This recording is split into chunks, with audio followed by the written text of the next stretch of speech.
Recording.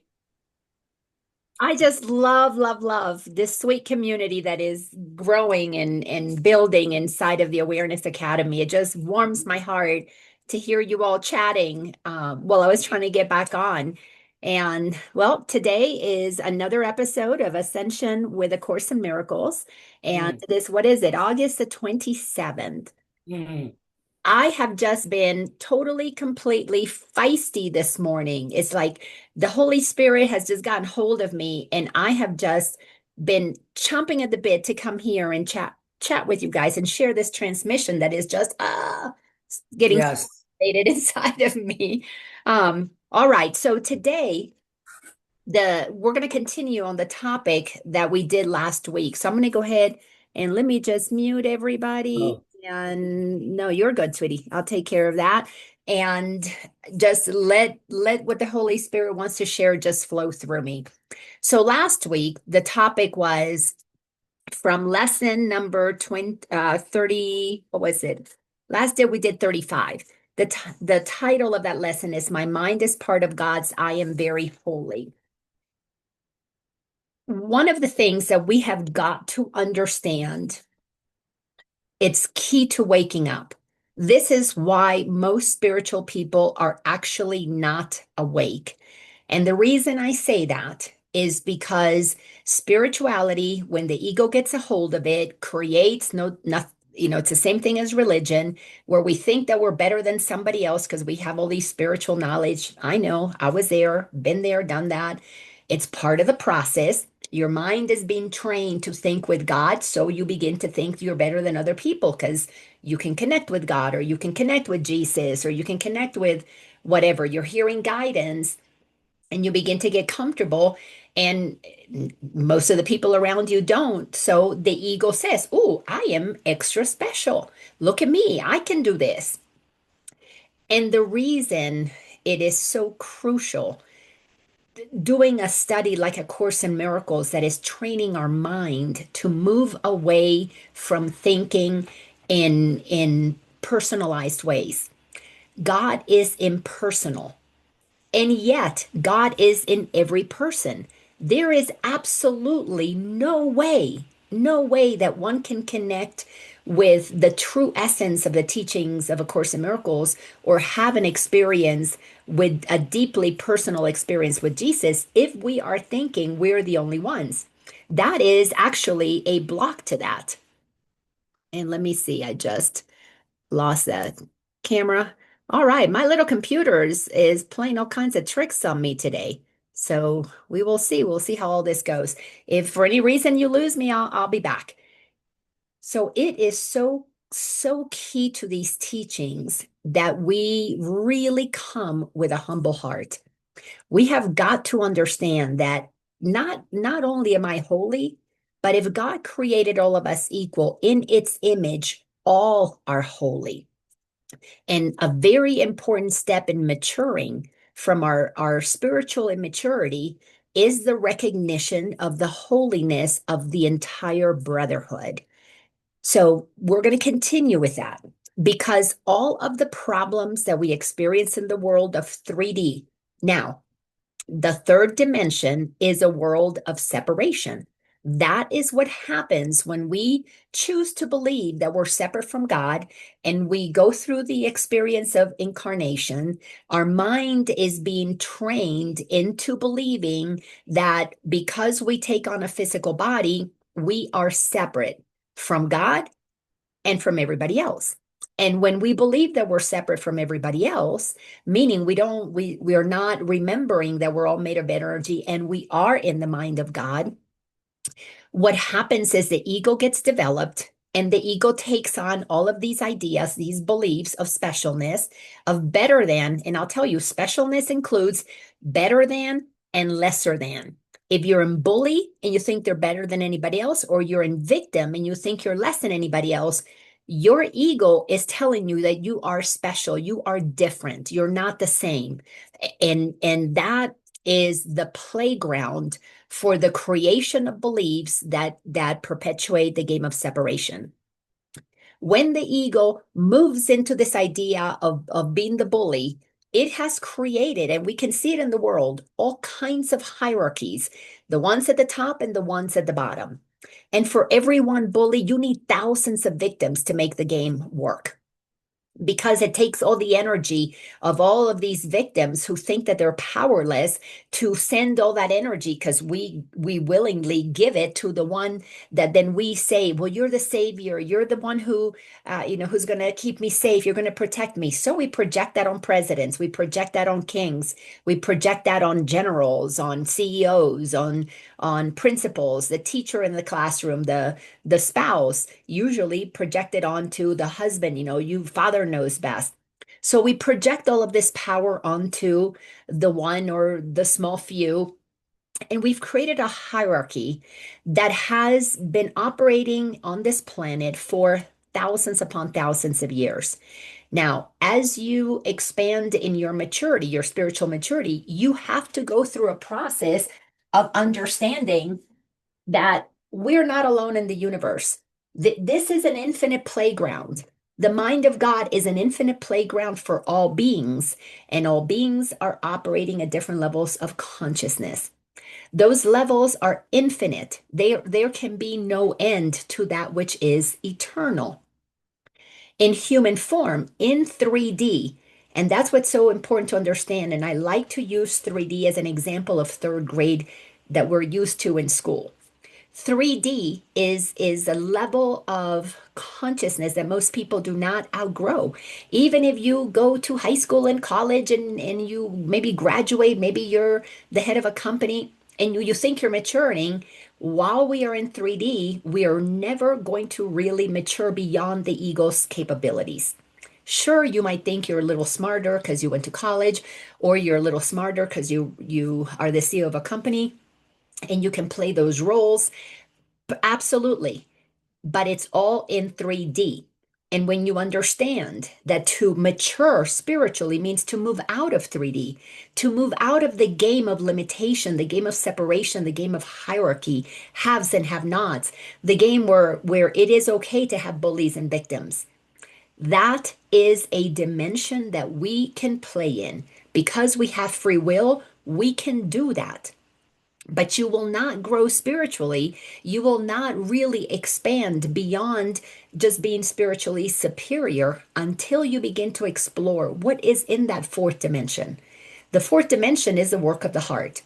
The fourth dimension is a willingness to courageously begin to look at, who are you really? If you are holy and you were created by God, which is also holy, why are you not acting holy? Acting holy means you're acting from wholeness. That means that you have integrated mind, body, spirit. That means that you recognize that we are in the mind of God, that we are choosing to have an incarnation and playing the game of separation. I call it the divine game of hide and seek. We hide the truth of who we are underneath all of the layers of our the programming that we have received since we were children, and we forget who we really are. So we are pretending to be this less than holy being, or if we think we're holy, we do it from an arrogant place. Humanity has been, for thousands of years, especially since Jesus incarnated, he entered into the third dimension to help us see another way, to teach us the way of love.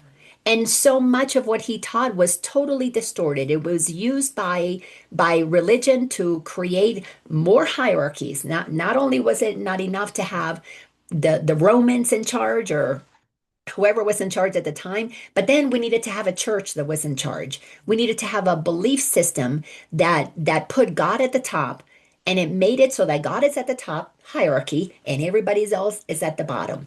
And how do you get to God? Well, you had to go through the middleman. The middleman was religion.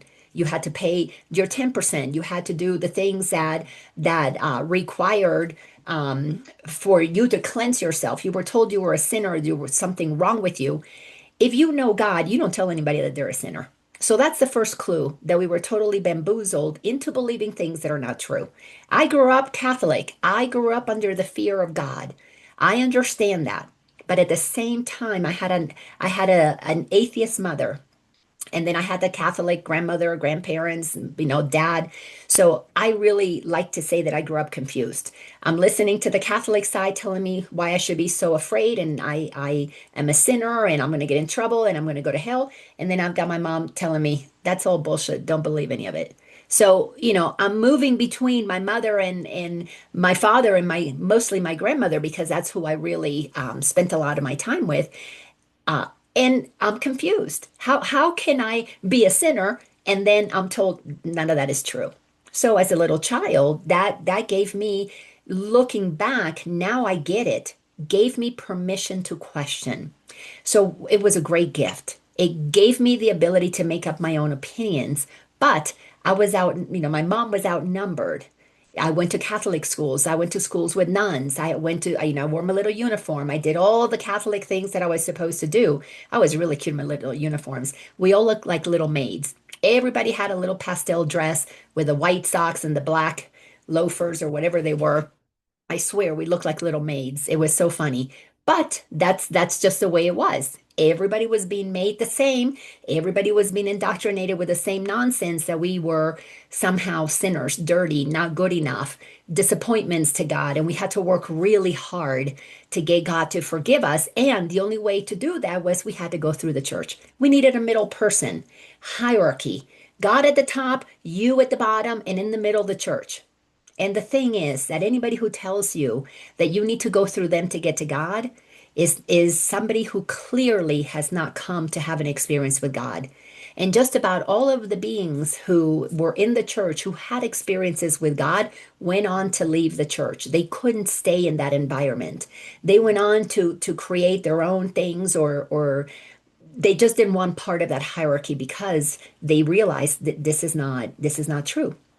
And a lot of those people were made saints. Saint Assisi, Teresa of Avila. Read her teachings, absolutely amazing. She went through a massive process of dark night of the soul to discover the truth of who she is. And she describes moving through all of the places in her head that the Course in Miracles teaches us. She navigated the maze in her mind of all the lies, of all the deceptions of the ego, and she called it, I believe her analogy was that it was a castle, like a castle with all these secret rooms, and she had to walk into those rooms and open them up and open up the windows, which I believe that if you have studied the book by Michael Singer, The Untethered Soul, and he describes a house that we've blocked all the windows, that he was probably influenced by Teresa of Avila's experience, because that's how she described it, is that we've been locking ourselves in this beautiful castle, but we all operate in this one little room because we have all of this shame and guilt that represent all the other rooms we don't want to look at and we don't want to deal with. And instead of opening up the windows, opening up the doors and letting the light in, which is the light of truth in, we block ourselves from receiving that knowledge because we're operating inside of this fear. So accepting, as we looked at last week, that our holiness comes from God. My mind is part of God's I am very holy, is necessary for us to begin the process of a real mature relationship with God. So we are going to look at lesson 36, maybe 37, 38, if we can get to that. But we are training our mind to move out of thinking with our ego. This is who I am. This is my life. This is the way things are. And begin to ascend little by little into a more expanded view of life. We put blinders on and we are deliberately taught to focus on me, myself, and I, and maybe a little bit in our family. Some people, yeah, they'll take care of their family. Some people move beyond the family, move into the realms of the community. Some people get really active in being in service to the country. Some people want to do it in service to the planet. Other people are exploring the cosmos, moving out into the solar system, considering what is there beyond and expand into the Milky Way, or even beyond that, to recognize that we're not alone. We have to get out of the very immature, childish idea that we are all the only good people in out of bazillions, trillions, quadrillions of stars, of planets, of possibilities. God is infinite. We are not it. We're not it. But we are so important as a human because on this planet that has descended into such low frequency, we have incarnated to wake up and bring to this world another way of looking at things so that we can have what the Course says is called a happy dream. A happy dream is to bring heaven to earth, is to bring the ability for collaboration and cooperation and co-creation as a collective, which is what unity, excuse me, unity is all about. But to get to that place of unity, you've got to realize that everybody is just like you. At, and just like you, we are all at different levels of consciousness. We're all weaving our way through the ascension process. Like grades in school, the first graders are not better than the 12th graders. The eighth graders are not lesser than the fourth graders. Everybody is at the level that they're at. And when you get comfortable with accepting your perfection, you will begin to see the perfection of everybody else. It happens that way because you train your mind to see with the eyes of God. Now, if you're in the Awareness Academy, I did a series this week. It's an ongoing thing. It's a weekly thing on Mondays. I call it Course in Miracles Basics. And we were looking at some of the first lessons in the Course in Miracles. I think we did 11, 12, 13, where I really go into detail breaking down the way the projection operates. And you have to think about it as you know, your mind is like a projector, and you're projecting out onto the world what you see. And what you see is through the filter of the real that you are playing inside of the projector. Like a movie, you put a movie in, you put the Superman movie into a projector, you're not going to watch Sound of Music. That's just not going to happen. You're going to watch Superman. So if you put in a belief system in your consciousness that you're not good enough, that you're lesser than, that you're better than, you're projecting a world of people who operate in separation, in hierarchy, and in limitation. That's the world of the ego. So we have to understand how to remove those lies. And how do we get that out of our consciousness? Well, the Course tells us you have to train your mind to think differently. You got to question every thought that you've had, and then you've got to replace that thought with the truth. The truth comes to us through the Holy Spirit. That's how we receive the guidance that helps us navigate out of this dimension. This dimension is designed specifically for separation. You have to understand that. Don't try to change the world and make them not be separate. This is the playground that we choose to incarnate to experience separation. It is allowed. We have free will. We can come here and play all the ugly games that the ego can play. Leave that alone. Let it be. Take yourself out of that playground by training your mind to understand the power of your mind. And as so many millions upon millions of people have been going through a speed up awakening, a mass awakening since the harmonic convergence of 1987, I think it was 87, 88, where so many people came together deliberately to have an experience of connecting with one another, this before the internet, where it was decided that we were going to call forth the goodness in all of humanity. That set in motion a request to God. It said, we really want another way. We want something that's more amazing. And we had already received the Course in Miracles by then, but it hadn't really taken off. And then all of a sudden, after that time frame, kids born after that are born with a higher level of consciousness that look at what's going on in the world and say, this is ridiculous. Why do we have so many hungry people? Why do we spend so many billions and trillions on wars? Why is it that we have haves and have-nots? Why is the financial system so messed up that the dollar continues to be devaluated? Why is this happening? Well, that questioning, why is this happening, causes people to want to pull out of the system. So the old systems are losing people. And have you ever played the game of Jenga? You start pulling out little pieces from it, eventually it collapses. Well, we are the little pieces that are pulling out of the old game of the 3D world, and we're moving into what I call the fourth dimension. The fourth dimension is a willingness to look at your thinking, to question why is it that you believe that there's something wrong with you.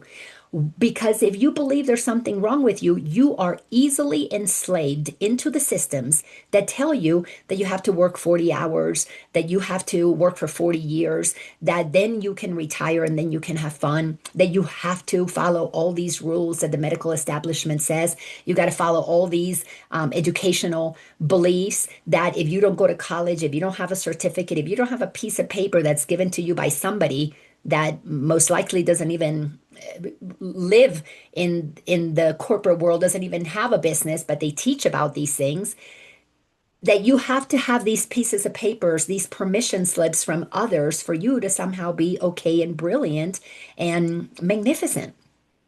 Those days for those waking up are over. They have to be over.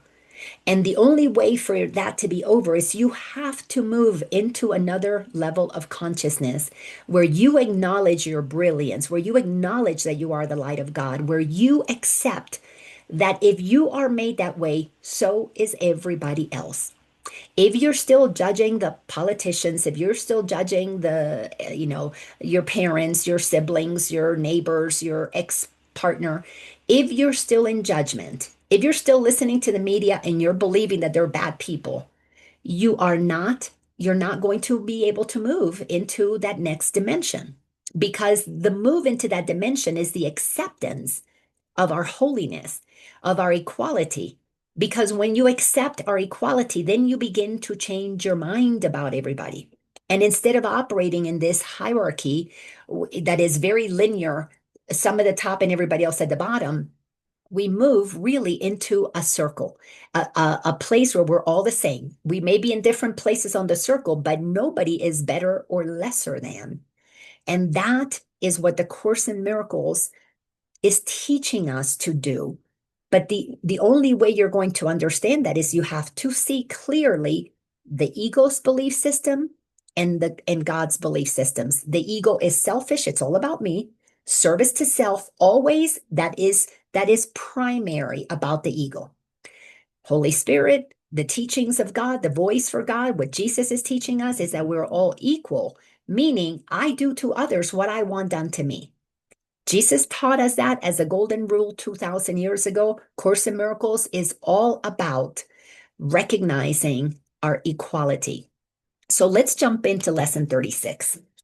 And of course, in the academy, I go into these lessons a lot more deeply. So if you want to be a part of that, by all means, please join us there. There's a link in the description, but it's the awarenessacademy.com. Actually, you'll find it more easily if you go to LainaOrlando.com, and that will lead you to the academy. But I'm building a community of people who are committed to really owning our holiness. We have got to accept our holiness so that we can pull back our projections on the world, and then we can come together and co-create the new earth, which is already happening. There are already so many beings that have been for a very long time, but now it's becoming a larger experience that are absolutely operating with totally different systems, different financial systems. The medical do not participate in the old systems. It is all about holistic. It's about treating the body with the respect that it deserves as a vessel. That's all it is. It's just a vessel. So taking care of it, moving out of the big pharma pills and moving into the holistic, organic way of living. Systems like education, pulling out of sending your kids to, the school system that indoctrinates them into beliefs that you don't even know anything about, and moving them into homeschooling or pod schooling or smaller groups where it's more about hands-on and not filling the mind with stuff that we're regurgitating. Because when you are filling your mind with nonsensical information or stuff that you're not going to need because it's not part of your blueprint, it's not part of your excitement, you clog your mind. You create layers and layers of information that block you from your soul's expression. So, what is A Course in Miracles tells us in the introduction? We are not here to learn what we are. We're not here to learn what love is. We are here to remove the obstacles to being the love that you are. We're here to remove the obstacles that block us from expressing our soul as it was intended to be. The systems of the 3D world are all designed to block your brilliance, every one of them. A few get to rise to the top. A few get to be the brilliant movie star, the brilliant artist, or the brilliant baseball player, football player. And then we pay them all kinds of money and we make them special and they become idols. But they all feed a system of making you think that they can do it, but not you.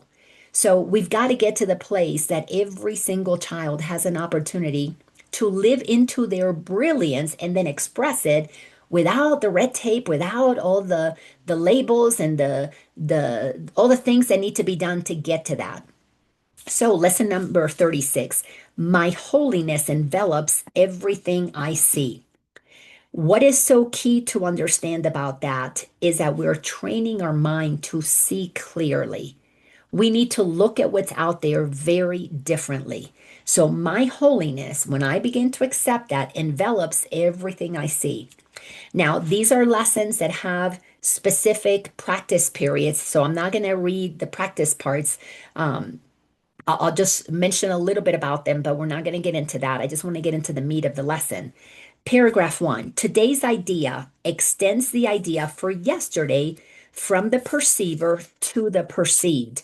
The last idea that we read was my mind is part of God's. I am very holy. That focused on me as the perceiver.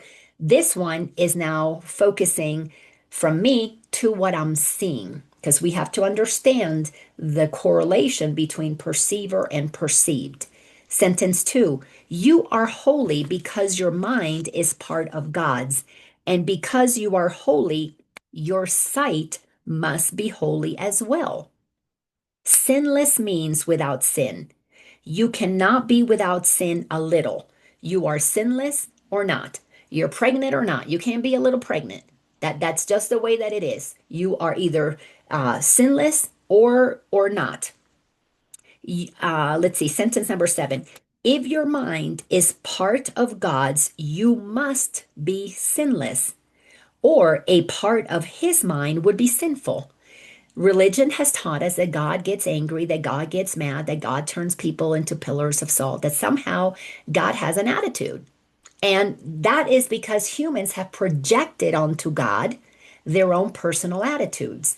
The rulers that came up with, Emperor Constantine, who pulled together the Council of Nicaea in the year 325 to create the Catholic Church. It was created. Jesus did not come to create the Catholic Church, did not come to create Christianity. Jesus was a Jew. He wasn't interested in being a Christian. He was interested only in teaching us the truths about God. And some people who said, I think I'll start a religion and scare people that if they don't do it this way, they're not going to get to God. So that's what Catholicism became. Not that there aren't wonderful things in there. There are many wonderful teachings in the Bible, lots of them. But we have to be really clear. If you read the Bible and you read conflicting stories about God, a good God and a bad God, a happy God and a mean God, a punishing God and a forgiving God, well, doesn't that sound like a bipolar God? I mean, you've got to start using logic and go, wait a second, this dude is fickle. That cannot be the creator of the universe that is eternal and is forever. That made you laugh. And is forever constant. You can count on the truth of God. To be able to understand the truth of God, you have to feel God within you, because guess where God is? You're not going to find God anywhere other than inside of you, even though God is everywhere. But your personal relationship with it is because you feel God in you. And God is energy. God is the consciousness. God is the intelligence that powers you. So if you're thinking God is sinful, then you're going to accept that you're sinful too, because that's how projection works. So sentence number 8, your sight is related to his holiness, not to your ego, and therefore not to your body.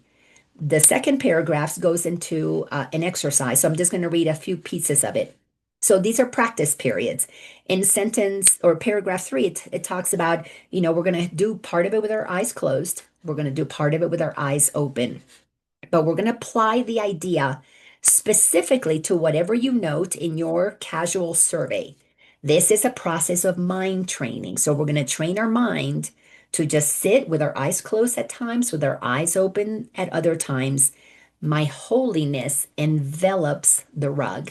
My holiness is covering up that rug. My holiness envelops the wall. My holiness envelops these fingers. My holiness envelops the chair. My holiness envelops that body, this pen. We are training our mind to think quite differently. First of all, when I started the course, or before I started the course, I didn't think I was holy. I had no, that wasn't part of my concept. Yes, I heard that I was made in the image of God, but like I said, God was a, bipolar crazy dude to me. So I did not want to be in the image of something that scared me. So I had to train myself to begin to change my perception about God. And at first, I could not accept that God was loving. I couldn't. It took me years to begin to change my perception. See, I used to think, well, God allowed the hurricane, God allowed the murder, God allowed this, God allowed the wars. So God must not be that loving. It took me years of sitting and doing these exercises, not believing them at all at first. And little by little, the changes began to happen in me. I began to feel differently as I began to do these things with conviction. And my commitment was I am trusting Jesus because I had had an experience with Jesus. I had felt Jesus. I was communicating with Jesus. I could feel that, and it was very real to me. It still is very real to me. I can talk to Jesus like I talk to my sister. I mean, it's there all the time. However, it was not like that with God. Jesus was my intermediary to begin to talk to me about the goodness of God. And I was guided to read all kinds of teachings, all kinds of books that talked about the politicization. That's always a hard word for me to say, of religion. And when religion was used to control people, and you read it, then you can see the politics in it. Then I was guided to see why certain books were picked to go into the New Testament, the politics involved in that. I studied what many scholars, religious scholars had written about the way religion was used for political gain, for the control of the masses. Once I popped out of that illusion that religion was this untouchable thing and it was so, and that's the way that it is, and I popped out and I saw it for what it was, a form of control. Even though it has many beautiful things in it, it's still when it is put together by the ego for control, it is primarily going to be used for control. We're going to be hearing a lot of things about that in the not too distant future because lots of people are onto this now. They've woken up and they're onto this.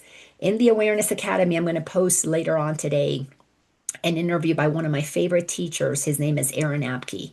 And he's a young guy. He's in his mid 30s. As a matter of fact, his little baby girl just turned one. So really young guy who grew up as a son of a pastor, and he went on to become a minister himself.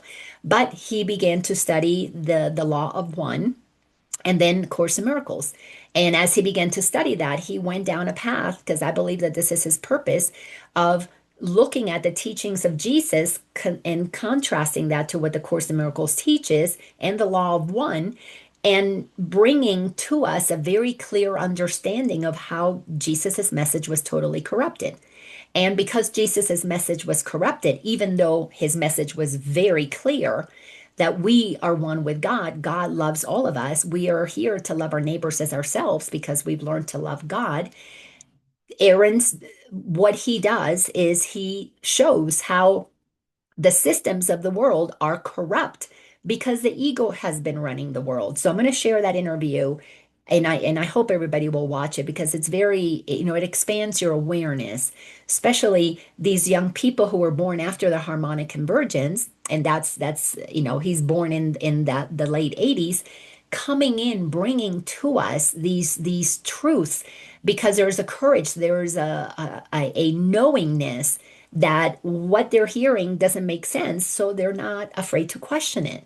And because they're not afraid to question it, they're bringing to humanity a gift of truth that helps put a lot of the pieces of the puzzle together. So, as I was believing Jesus, I was trusting whatever you say is in A Course in Miracles, I'm going to believe it. Unlike most people that I have worked with over the years or followed over the years, teach A Course in Miracles and tell you this is the truth, but then they don't follow it. The walk and the talk are not consistent. And I knew that for me to experience the liberation that I wanted, which was total freedom from ego, not only did I need to take what was being taught here, I needed to apply it and live it as if it was the truth, even if I wasn't yet believing it. But that commitment to it is the truth, and I would go out there and judge people. I would come home at night. I'd forgive myself for forgetting that there was another way, forgetting that I could have seen their holiness, but I didn't. And I would use, why didn't I see their holiness? Why did this irritate me? It became an invitation. I looked at my ego's motivation. I began to learn more and more of the way the ego operates, which is why I've created an online course, The Power of Self-Awareness, to become self-aware of all of the ways that the ego operates in our mind. If you don't have an inventory, a total complete inventory of how you think and why you think what you think, then the ego has you under a spell. And there's nothing wrong with that. But if you want to move out of that spell of limitation, of separation, of I'm less than, I'm not good enough, the trickery of the ego, because it just deceives us into believing that somehow we're here and God is out there. The process of accepting that you are holy and that your holiness envelops everything you see is to begin to feel God in here. God is what I'm seeing with, is what this translates to. And if God sees everything as holy because God created everything and loves everything that He created, then you are seeing like God with God. So it's a process of training your mind to little by little move God from the cloud that the church put him on, and put him on this pedestal, and like Santa Claus decides if you're naughty or nice. And notice how Santa Claus and God also have white beards, kind of funny. That should be a little creepy that all of this stuff has been made to look the same. You got to question these things and begin to move God out of the clouds and little by little bring it closer to your heart. And you're not going to have a creepy old man with a white beard in your heart. You're going to have the energy of love in your heart. That's what's going to be inside of you.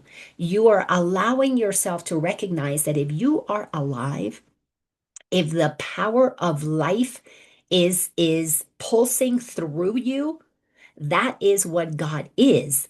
That's why you go to a funeral, you see a dead body that's not animated, it's not moving, it's not doing anything, it's not hugging you back, it's not talking to you. What's missing? The life force. What is the life force? That which is eternal and leaves the body and dissipates and returns to the all that isness. So we are cultivating a relationship with what animates me is what God is. This is what Jesus meant. I and the Father are one. You cannot not be one with God, because if you're breathing, you are breathing with God. And not only are you breathing with God, you're breathing in God, because God isn't everything we see. So that air is God. Your lungs are being filled with God. You are not your body. Your body is a vessel that houses not only the essence of God, but is enveloped inside of God, because you're in the mind of God. So everything is God. God is all that is. But we are learning to change our mind and cultivate a relationship with God that allows us to bring it closer and closer until we can accept where it is. That's when humbleness kicks in. When you realize that God is in you and God is in everybody else. It's in the murderer, it's in the saint, it's in the child, it's in the old person, it's in the teenager, it's in everything that we see. It's in the dog, it's in the cat, it's in the leaves, it's in the ground, it's on the rocks, it's everywhere. That's why when we expand our consciousness, and only when you begin to feel God inside of you do you begin to accept all that God is and allow yourselves to realize that we're a tiny point in all of creation. And we begin to humble ourselves to realize, oh my gosh, I really truly am just I'm a little point. And we move down from that pedestal of thinking that we're superior and I'm all that, and also, we move off of this idea that I'm a poor victim. I'll never amount to much. I'm some kind of a martyr, because that's not helpful either. And you come to the place that you accept that you are just as important as everybody else. Your piece of the puzzle is just as critical to everybody else. I don't know about you, but if you've ever done a puzzle, it doesn't matter what piece is missing. When there's one piece missing, it's you feel like, oh, this puzzle's not done. Every piece is important. And that is why it's so important that we understand that our holiness envelops everything we see, because we're seeing it with God, and God is in everything we see. So let's go to lesson number 37 to continue on this holy theme. So lesson 37 says, "My holiness blesses the world." Paragraph 1, this idea contains the first glimmerings of your true function in the world, or why you are here. We're here to bless the world. We are here as a light of truth. We are here as the love that this world desperately needs. That's why we're here. Your purpose is to see the world through your own holiness. That's why you cannot give what you don't have. If you don't own your holiness, you cannot see it in another. Thus are you and the world blessed together. No one loses. Nothing is taken away from anyone. Everyone gains through your holy vision. It signifies the end of sacrifice because it offers everyone his full due. And he is entitled to everything because it is his birthright as a son of God. How can we have people starving? How can we have homeless people? How on earth do we have the kind of depravity that we have allowed all of these U.S. veterans who volunteered to serve our country, thousands upon thousands of them who are not taken care of? How can that be when we are all entitled to everything because of our birthright? Even our Constitution says all men and women are created equal, endowed by God with the same inalienable rights to life, liberty, and the pursuit of happiness. Course in Miracles tells us our purpose is to be happy. Course in Miracles tells us that we have eternal life. Life and happiness right there. They're even protected in the Constitution. And then the Constitution says that we have liberty. And what did God give us? Free will. We're free. We're totally free. So we've got documents that were given to us by 20-some-year-old guys who risked their lives to come to this country to start something new, getting away from the systems of the kingdom. We're doing the same thing today. 250 years later, we're doing the same thing. We're trying to wake up. We're trying to move away from the kingdom. We're trying to say no to the king, no to the establishment, because we're all created equal. That's why so many people are not accepting a system that says it's okay for us to have homeless people. It's okay for us to have veterans that don't get the medical care that they need. It's okay, but then it's okay for all these millionaires and billionaires and people who can do, they never get in trouble and blah, blah, blah. But then these people don't even get the love and support that they deserve. And they're not asking for much, sometimes just a room, a roof over their heads and some food. Why is that happening? Now, here's the thing. That's a choice. We have all chosen to be in the situations that we're in. If you don't get that as a basic foundation of how powerful you are, that you create your reality, you will stay in the blame game.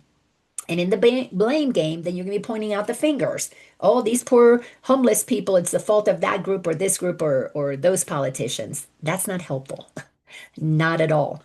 Your holiness has to envelop the politicians and the homeless people, and realize that everybody's choosing to do what they are wanting to do. Then take a step back and look at the systems that are designed. That is where we come in And as one who becomes a conscious citizen of the world, you begin to want to change the systems to be in service to the greater good when you begin to understand these principles. You can't blame one for the issues of the other. You have to look at all of it and say, it, this inequality is what's not okay. Not pointing fingers, but how do we change that? And let me tell you, those changes are happening. You may not understand it, you may not even see it, but they are happening because of the consciousness of humanity that is accelerating. And so many millions and the millions are ascending and going, nope, this is not okay. We are already in the middle of being the observers of a big shift that is taking place. The more you become aware of what's happening out there as a reflection of what has happened in you, the more you will be able to navigate the big changes that are coming because you won't be afraid of it. So, sentence or paragraph number 2, there is no other way in which the idea of sacrifice can be removed from the world's thinking. Any other way of seeing will inevitably demand payment of someone or something. This is why we cannot be blaming anybody, or we want to take revenge on the people who've been creating the problems. As a result, the perceiver will lose. If you're perceiving these bad people and doing this to these poor people, you're going to lose because your mind is going to be conflicted. You're not going to be seeing with the eyes of God, nor will he have any idea why he is losing. Because if you're sad and angry and mad, well, you're going to be losing. Yet it is his wholeness, yet is his wholeness restored to his awareness through your vision. Your holiness blesses him by asking nothing of him. Those who see themselves as whole make no demands. That's why we got to stop the game of, well, we're going to blame these people for these people's problems. We need to start to see these people that are homeless or whatever label, we could use as an example, the homeless, the hungry, the children who are being sacrificed and used as pedophilia and things like that. Instead of seeing them as poor victims, begin to see them as powerful beings who at a young age or at an older age need our help, not to find who to blame, but to restore to them the awareness that if they don't like the situation that they're in, they're not going to escape it by blaming somebody else, because in the blaming, you did this to me, we're saying you have power over me. That mindset has to be changed. We've got to come back to, I am holy and I see your holiness. If you don't want to be homeless, if you don't want to be abused anymore, you deserve to have what you want. You are entitled to that miracle. What can we do to help you remember your power? Because to go and attack the ones that we think did this to them is to keep us in the same low frequency. Because attacking requires defending. And if you're attacking and you're defending, nobody wins.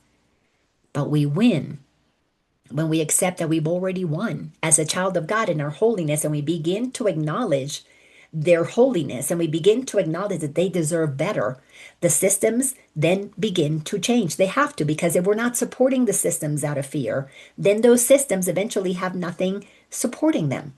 If you don't like what a company does, don't buy their stuff, but don't go around bashing them. Bashing them doesn't do anything but take your money, because in the 3D world, money and power are the two things that we value. So you withdraw your money, and that's how you have power. You start pulling your money away from that.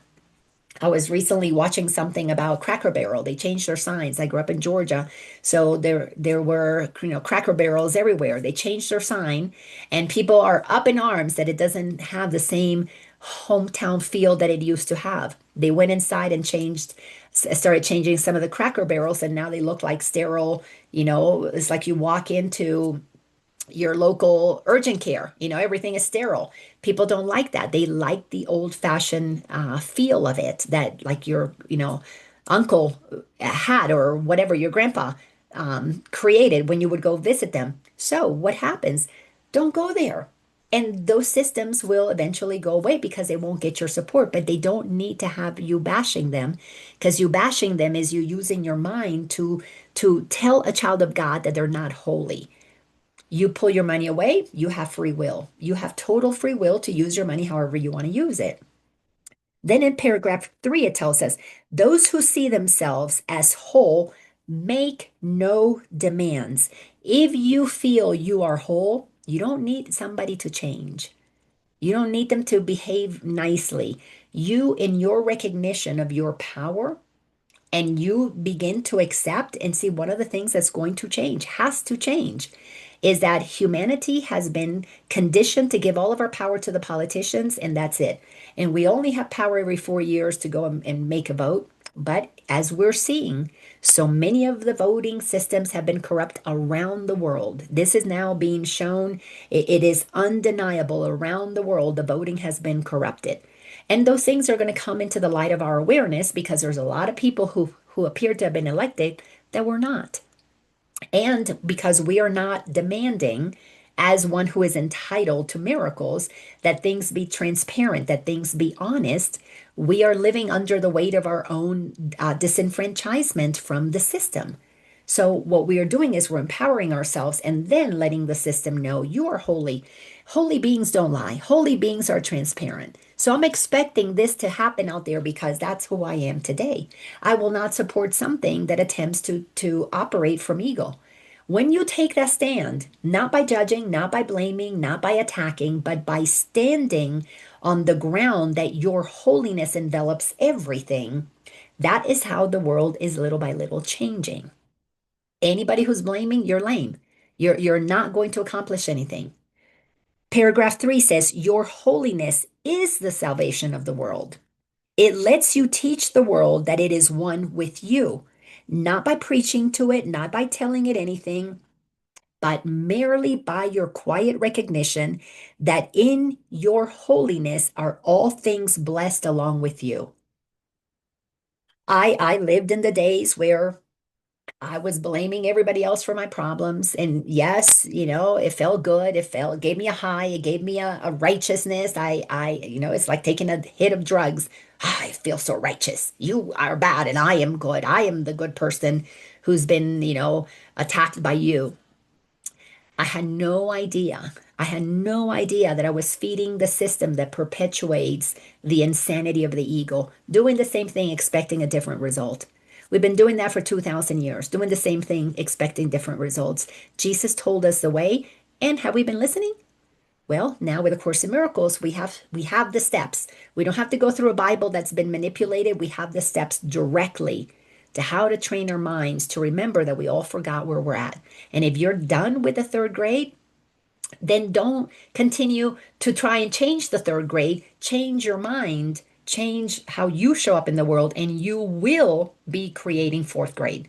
You will be attracting those who are at that fourth level of consciousness, fourth dimension level of thinking, on our way to that fifth dimension. The fourth dimension is a bridge between 3 and 4. It is a process that we're moving from being in the world and of it to being in the world but not of it. Fifth dimension, we're going to be living here in this world. We're still going to work. We're still going to need money. We're still going to have bills to pay, but there will not be corruption. Things will be transparent. Things will be done in such a way that they will be equally available to all. We will not have all of the red tape and all of the lying and cheating and systems that serve some people but not others. But you have to be one who believes that you deserve that. And when you believe you deserve that, that your holiness comes from God and you were created as your birthright to deserve that, then you will want to participate in that being the game that we're all playing. But it starts in the third dimension. It starts with us seeing what's happening. It starts with a clear, non-judgmental way of the systems that are part of the third dimension. Don't bash the third dimensional game because that is the way it is. It's like if you don't want to play Monopoly, don't bash Monopoly. If you want to go on to play a different game, go play Risk and have fun in that game, but don't play Risk going, oh, that Monopoly game is terrible. Don't play it. We have to use logic. Take your power away from what you don't want and put it towards what it is that you do want. This is how we're entitled to miracles. We are entitled to have what we prefer. So, as it says in sentence 2, 3, and 4 of paragraph 4, we are repeating, my holiness blesses this chair. My holiness blesses that window. It blesses this body. It's like we're programming our mind. We're repeating the same things. Just as we repeat it a million times, I'm not good enough. We're repeating, well, my holiness blesses me. My holiness blesses me. So, sentence number 5 says, they were going to close our eyes and apply the idea to any person who occurs to you, using his name and saying, my holiness blesses you, Mom. My holiness blesses you, Dad. My holiness blesses you, my sister, my old boyfriend, my ex-partner, um, my holiness blesses you, President. My holiness blesses you, Hitler. My holiness blesses everybody. Because when there's no charge about who we are blessing and acknowledge their holiness, is because we have come to a place within us of neutrality. And in my neutral state, I can see more clearly that which is everywhere. Everybody is doing the best that they can at the level of consciousness that they're at. We have given power to a lot of people who were run by their egos, and all they wanted was money and power. And in many cases, you could say that they were evil because they didn't value life. And they didn't value life, but yet we gave them power. Nobody rises to a position of power if the masses don't give them power. And that's a thing that we don't understand. We have all the power, but we've been conditioned to believe that one person, two people, three people, 10 people have power. Like in the government, you look at the US government, we believe that 1,000 people have power. Over 250 million. If we all came together instead of fighting each other, Black Lives Matter, White Lives Matter, Blue Lives Matter, and taking sides, and we all came together and acknowledged all lives matter. And of course, when I started saying that, when in the height of the Black Lives Matter movement, and I started saying, no, all lives matter. Oh, you're a racist because you're not protecting the black. Well, if I protect the black, then I'm saying everybody else is wrong. That's not what God has taught me. I can't say that this one's special. I have to say that all are special. So we have to be consistent with what it is that we are learning and then walk that talk consistently.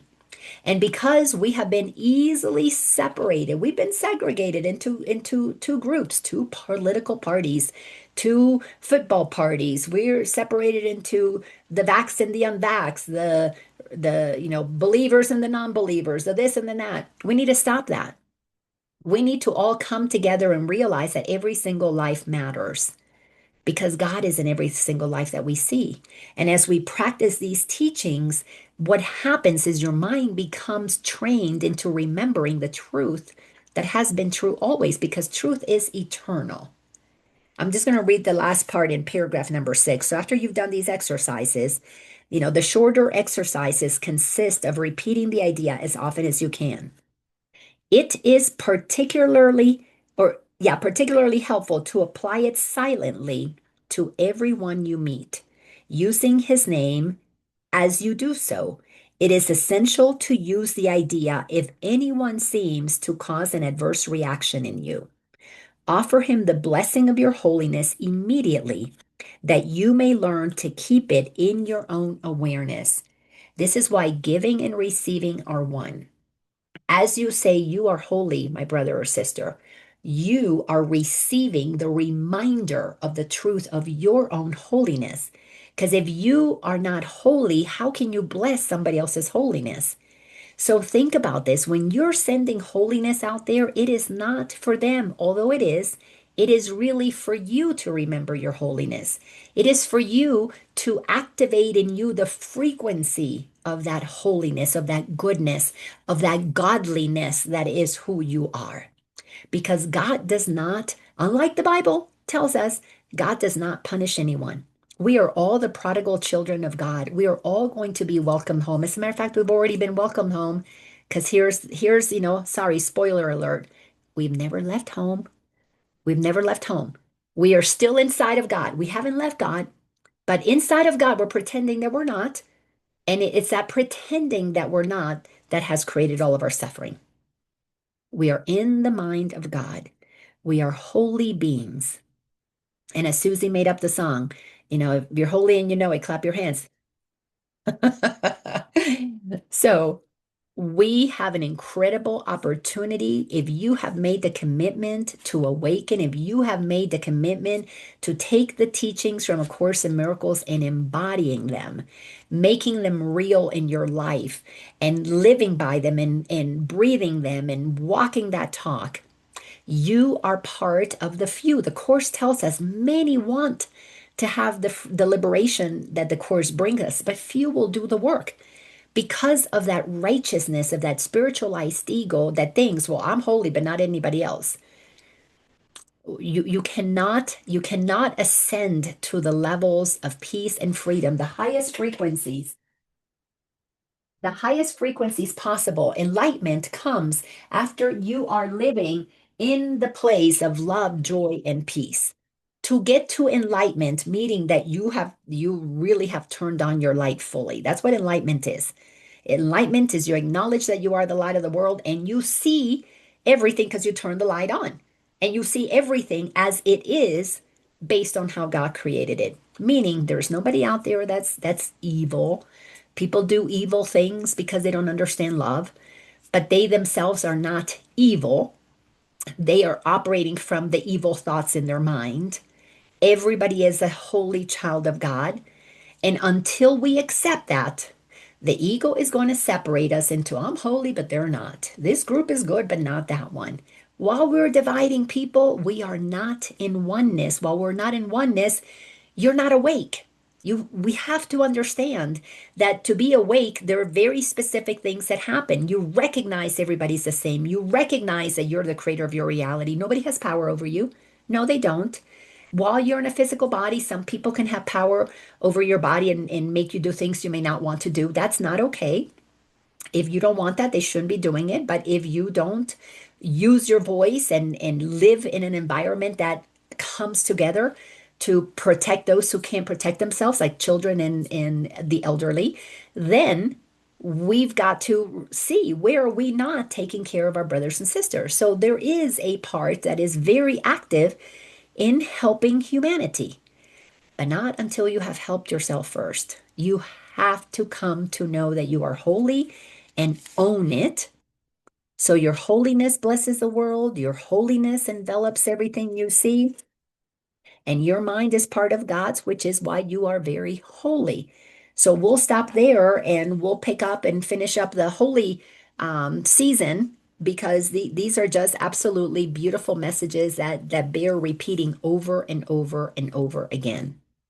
So join me in the Awareness Academy for more in-depth dives into the Course in Miracles, taking current events and looking at them for the projections that they are, and also join us in the Academy because on Thursday, tomorrow, we start a series called The 10 Characteristics of a Teacher of God. It is free to anybody who's in the Academy. It's going to be a 12-week series because there are 10 characteristics, and we're going to do 1 week to talk about the manual for teachers at the beginning. We're going to do the 10 characteristics, and then we're going to have the last class will be to kind of put it all together. But I'm going to leave you with an assignment, and that is to do what it says in lesson 36, the very last paragraph of that lesson. Is anybody that irritates you internally, tell yourself, first recognize, ooh, I'm irritated with this person. Invitation, an invitation for you to say, I want to, instead of letting my ego be the one who runs the show and makes them wrong and me right, I want to know what is the soul's motivation? What is God's motivation? God's motivation is to bless them. Because when you bless them, you're activating good feeling frequencies in your body. You are youthing yourself. You are healing yourself. Every time you send love, you are the first receiver of it. This is why it's so important to understand why it is that you want to give love out. You want to give love out because you receive it first. So the power of love to heal, to make youthful again, because it takes us back to being like little kids, to make you feel the vitality, the strength, the energy, is because you receive all the benefits first. because has to be activated in you before it can go out into the world. And then it just goes on and on and on and on as a ripple because we are eternal. We are that powerful. I love you all so much. Thank you all so much for being here. If anybody wants to unmute yourself and share anything, by all means do so. If not, we will see you not next week, actually. Next week is the Labor Day weekend. I'm going to be out of town. Thank you, Stacy, for the love. I'm going to be out of town that Monday, Tuesday, Wednesday. So in the academy, and we won't have any classes that week, and we won't have Ascension with A Course in Miracles. My daughter said, Mom, you got to take a day off. I'm like, yes, I'm entitled to that. So I'm going to play with the grandbabies and my daughter celebrating her birthday. So Monday, Tuesday, Wednesday, first, second, third, you won't see me. And that's a good thing because I'll come back recharged, even more recharged. Like I need to be more recharged. Anyways, I love you all so much. Thank you. Oh, you're so welcome, Marjorie. Thanks for being here. I don't know you, so I look forward to getting to know you. And Marjorie says, "Thank you, dear Lina. This was very valuable. May the power of love renew our minds to love this world back into wholeness and holiness. Appreciate you so much. Oh, sweetie, I appreciate you too. Thank you, thank you, thank you. Thank you. Take care, everybody. Bye-bye. Love you, Paula. Love everyone. Love you too. Love you too. Bye.